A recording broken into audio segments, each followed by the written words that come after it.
मतदानाची टक्केवारी पाहता यंदा मुंबई महापालिकेत शिवसेना आणि भाजपमध्ये चुरशीची लढत पाहायला मिळणार आहे, तर पुण्यात सत्तांतर होऊन भाजपच्या पारड्यात मताधिक्य पडणार आहे असा अंदाज झी24 तासनं बांधलाय। नागपूरमध्येही भाजपची सरशी होईल, तर ठाण्यात पुन्हा शिवसेनेलाच घवघवीत यश मिळेल असा अंदाज झी24 तासनं बांधलाय।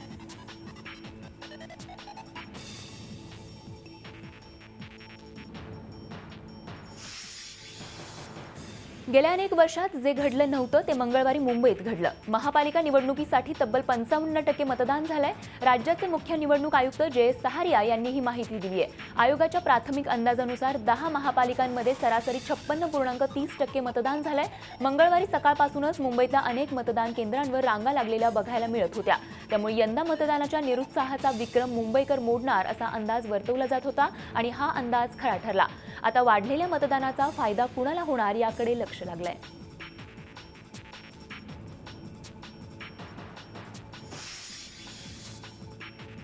मिनी विधानसभा अशी ओळख असलेल्या राज्यातल्या दुसऱ्या टप्प्यातल्या जिल्हा परिषदा आणि पंचायत समित्यांसाठी सरासरी 69.43% मतदानाचा अंदाज वर्तवण्यात आलाय। राज्याचे निवडणूक आयुक्त जयेश सहारिया यांनी ही माहिती दिली आहे। रायगड, रत्नागिरी, सिंधुदुर्ग, पुणे, नाशिक, सातारा, सांगली, सोलापूर, कोल्हापूर, अमरावती आणि गडचिरोली या 11 जिल्ह्यांमध्ये तसंच 118 पंचायत समित्यांसाठी मतदान घेण्यात आलं। सकाळी 7:30 वाजल्यापासून संध्याकाळी 5:30 पर्यंत मतदान सुरू होतं।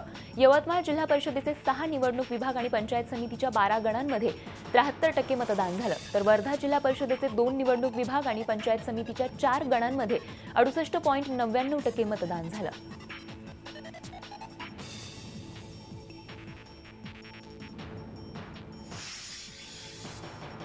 मतदानाचा टक्का वाढावा, मतदारांमध्ये जागृती निर्माण व्हावी या उद्देशानं झी24 तासनं मतदान करा फरक पडतो हे अभियान राबवलं होतं। या अभियानाच्या माध्यमातून मतदान वाढवण्यात झी24 तासचं मोलाचं योगदान आहे अशा शब्दांमध्ये राज्य निवडणूक आयुक्त जयेश सहारिया यांनीही झी24 तासच्या या प्रयत्नांचं कौतुक केलंय। आम्ही सर्वांना विनंती केली होती की आपण आपल्या परीने प्रयत्न करावे आणि जास्तीत जास्त लोकांना मतदान करण्यासाठी प्रवृत्त करावे। त्यामध्ये झी24 तास यांनी सुद्धा मोठी भूमिका निभावलेली आहे आणि त्याबद्दल मी त्यांना आणि त्याच्याबरोबर इतर ज्या लोकांनी काम केलं आहे त्या सर्वांना धन्यवाद देऊ इच्छितो की सगळ्यांच्या प्रयत्नांमुळे ह्यावेळी मतदानाची टक्केवारी वाढवली दिसणार आहे असं मला वाटतं। मुंबईमध्ये मतदार याद्यांमध्ये प्रचंड घोळ बघायला मिळाला, यामुळे लाखो मतदार मतदानापासून वंचित राहिले। कफ परेड, सायन्ससारख्या भागांमध्ये अनेकांची नावं मतदार यादीतून गायब आहेत। मानखुर्दमध्ये यादीतल्या फोटोंमध्ये घोळ असल्याचं समोर आले, तर दादरच्या शिवाजी पार्कच्या पॉप्युलर निकेतन ही अख्खी इमारतच मतदार यादीतून गडप झाल्याचं समोर आलं। याखेरीज नाशिकमध्येही यादीत गोंधळ असून काही भागात मतदार आक्रमक झाल्यानं पोलिसांना अल्प प्रमाणात बळाचा वापर करावा लागला। मतदार याद्यांमधल्या गोंधळामुळे भाजपचा हात असल्याचा आरोप शिवसेना आणि काँग्रेसने केलाय। मतदार यादीतील नावं तपासण्यासाठी गेल्या वर्षी सप्टेंबर-ऑक्टोबर महिन्यात मतदारांना वेळ दिला गेला होता असा खुलासा राज्याचे निवडणूक आयुक्त जयेश सहारिया यांनी केलाय। शिवाय या वर्षाच्या सुरुवातीलाच 5 जानेवारी 2017 रोजी अंतिम यादी ग्राह्य धरली गेली होती। त्याच वेळी मतदार यादीत नाव आहे का याची खात्री करून घेण्याचं आवाहनही नागरिकांना करण्यात आलं होतं अशी आठवणही सहारिया यांनी या निमित्तानं करून दिली। त्यामुळे मतदार यादीत नाव नसण्याला नागरिकांचं दुर्लक्ष हेच कारण असल्याकडे सहारिया यांनी लक्ष वेधलं।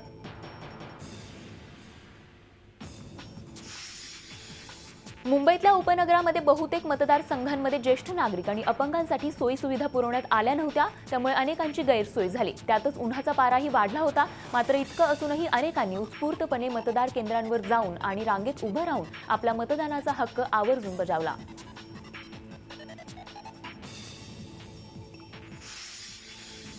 मुंबई महापालिका निवडणुकीच्या सट्टा बाजाराही गरम झालेला पाहायला मिळाला। या निवडणुकीवर तब्बल 3000 कोटींचा सट्टा खेळला जातोय। सट्टा बाजाराच्या अंदाजानुसार मुंबईत शिवसेनेलाच बहुमत मिळण्याची शक्यता आहे। शिवसेनेला 95 ते 100 जागा मिळतील, यावर ₹1.25 असा भाव सुरू आहे, तर भाजपला 50 ते 70 जागांसाठी रुपयाला 34 पैशांचा भाव सुरू आहे। भाजपला बहुमत मिळण्यावर रुपयाला ₹2.40 असा रेट सुरू आहे। विशेष म्हणजे सट्टा बाजाराच्या लिस्टमध्ये यावेळी मनसेचा उल्लेखही नाहीये। काँग्रेसला 25 ते 30 जागा मिळतील, यावर ₹2.20 आणि एनसीपीच्या 12 ते 15 जागांसाठी रुपयाला ₹1.10 भाव सुरू आहे।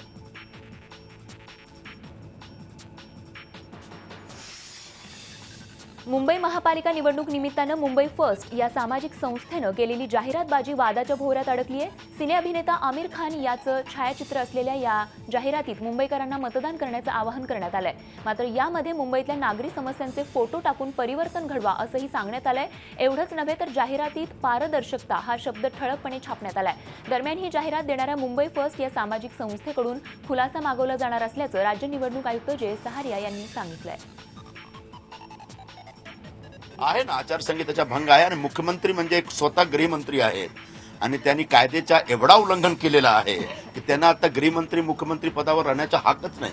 कारण ते दर दिवस कुठल्या कुठल्या प्रकारच्या, आज पण जो त्यांचा एक ऍड आहे प्रत्येक न्यूजपेपरमध्ये आमिर खानचा जो फोटो त्यांनी यूज केलेला आहे तो पण एक आचारसंहिताचे उल्लंघन आहे. उद्या आम्ही जाणार, उद्या आम्ही चुनाव आयोगमध्ये जाणार आणि त्यांच्या विरोधात तक्रार करणार. पूर्व मुंबईतल्या मुलुंडमधल्या गव्हाणपाडा इथल्या मतदान केंद्रावर शिवसैनिकांनी भाजप आमदार तारा सिंग यांना घेराव घातला.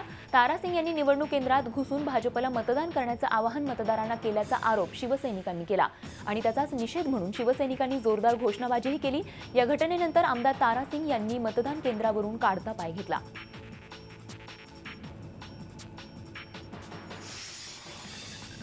उल्हासनगरमध्ये भाजप कार्यकर्त्यांची गुंडगिरी पाहायला मिळाली. साई पक्षाचे कार्यकर्ते प्रभाग क्रमांक 11 मध्ये पैसे वाटत असल्याच्या संशयावरून भाजप कार्यकर्ते त्या ठिकाणी आचारसंहिता पथक घेऊन गेले. मात्र साई पक्षाच्या कार्यालयात त्यांना काहीच आढळून आलं नाही. त्यामुळे संतापलेल्या भाजप कार्यकर्त्यांनी महिला कार्यकर्त्यांना फोन करून बोलावून घेतलं आणि त्यांच्याकरवी साई पक्षाच्या महिला कार्यकर्त्यांना बेदम मारहाण केली. भाजपच्या महिला कार्यकर्त्यांनी साई पक्षाच्या महिलांचे अक्षरशः कपडे फाडले आणि हा सर्व प्रकार आचारसंहिता पथक आणि पोलीस अधिकाऱ्यांच्या डोळ्यात देखत घडला. हे विशेष.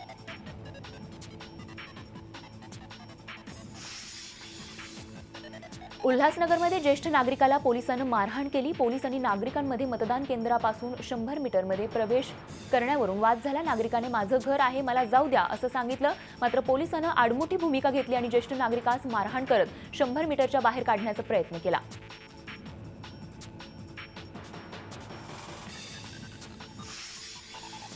राष्ट्रवादीचे सर्वेसर्वा शरद पवार ज्या ठिकाणी मुंबईत मतदान करतात तिथे वॉर्ड क्रमांक 214 मध्ये एनसीपीचा उमेदवारच नव्हता.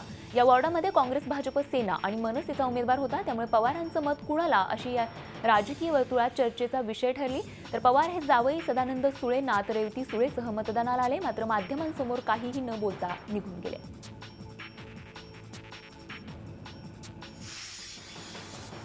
शिवसेना पक्षप्रमुख उद्धव ठाकरेंनी सहकुटुंब वांद्र्यामध्ये मतदान केलं. उद्धव ठाकरे, रश्मी ठाकरे, आदित्य ठाकरे आणि तेजस ठाकरे यांनी वांद्र्यामधल्या शाळेत जाऊन सहकुटुंब मतदानाचा हक्क बजावला. विशेष म्हणजे यावेळी तेजसनं पहिल्यांदाच मतदानाचा हक्क बजावला.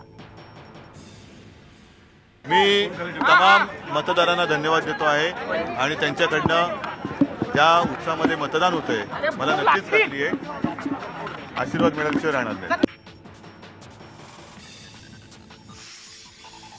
मनसे अध्यक्ष राज ठाकरेंनी कुटुंबासह दादरच्या बालमोहन विद्या मंदिरात मतदानाचा हक्क बजावला. मतदारांना मतदानाचं आवाहन करतेवेळी पक्षांना कामं करण्याचं आवाहन करणारे फलकही सगळीकडे लावायला हवेत असं राज ठाकरे यावेळी म्हणाले. राज ठाकरेंसोबत मातोश्री कुंदा ठाकरेही मतदानाला उपस्थित होत्या. की जसं मतदारांनी त्यांचा हक्क बजावला पाहिजे तसं राजकीय पक्षांनी देखील काम केलं पाहिजे याची पण होर्डिंग्स लागली पाहिजेत.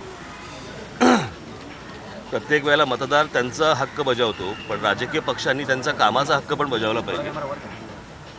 पुढल्या निवडणुकीपासून मला असं वाटतं त्याचीही होर्डिंग दिसायला पाहिजेत की राजकीय पक्षांनीही काम करावं. मतदानाचा टक्का घसरणं कुठच्याही निवडणुकीला हे राजकीय पक्षांनी न केलेल्या कामाचं द्योतक असतं ना.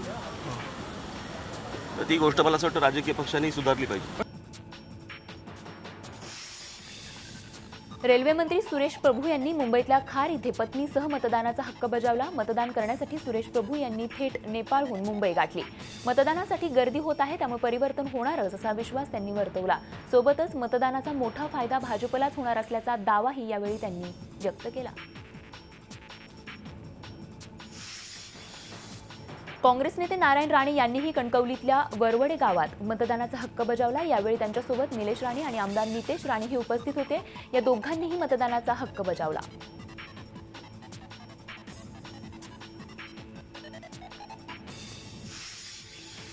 रामदास आठवले यांनी देखील आपल्या मतदानाचा हक्क बजावला. त्यावेळी बोलताना त्यांनी मुंबईत परिवर्तन होणारच असं सांगितलंय.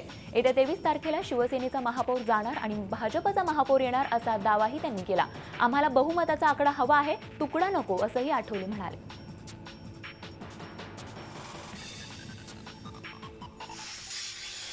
राष्ट्रवादी काँग्रेसचे प्रदेशाध्यक्ष सुनील तटकरे यांनी रोहा तालुक्यातील दुरटोली इथल्या मतदान केंद्रावर मतदान केलं. यावेळी त्यांच्या पत्नी वरदा यांनीही मतदानाचा हक्क बजावला.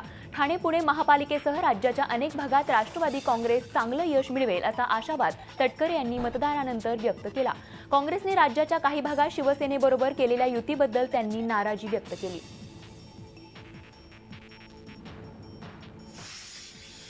राष्ट्रवादी काँग्रेसचे माजी प्रदेशाध्यक्ष भास्कर जाधव यांनी सपत्नीक मतदानाचा हक्क बजावला. चिपळूण तालुक्यातल्या तुरंब गावी भास्कर जाधव यांनी मतदान केलं. रत्नागिरी जिल्हा परिषदेवर राष्ट्रवादी काँग्रेसची सत्ता येईल असा विश्वास त्यांनी यावेळी व्यक्त केला.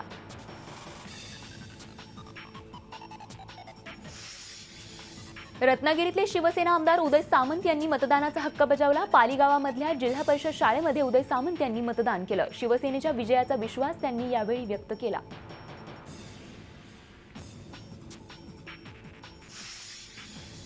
सत्तेचा गैरवापर मोठ्या प्रमाणात सुरू आहे. मात्र जनता काँग्रेसच्या पाठीशी भक्कमपणे उभी असून सांगली जिल्हा परिषदेत काँग्रेसचीच सत्ता येणार असल्याचा विश्वास माजी मंत्री पतंगराव कदम यांनी व्यक्त केलाय. सांगली जिल्ह्यातल्या सोनसळी इथे त्यांनी मतदान केलं.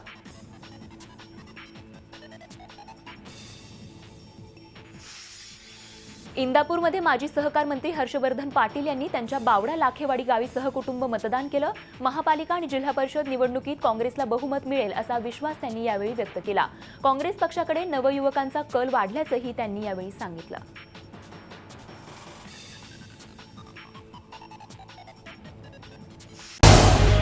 झी 24 तास रहा एक पाऊल पुढे.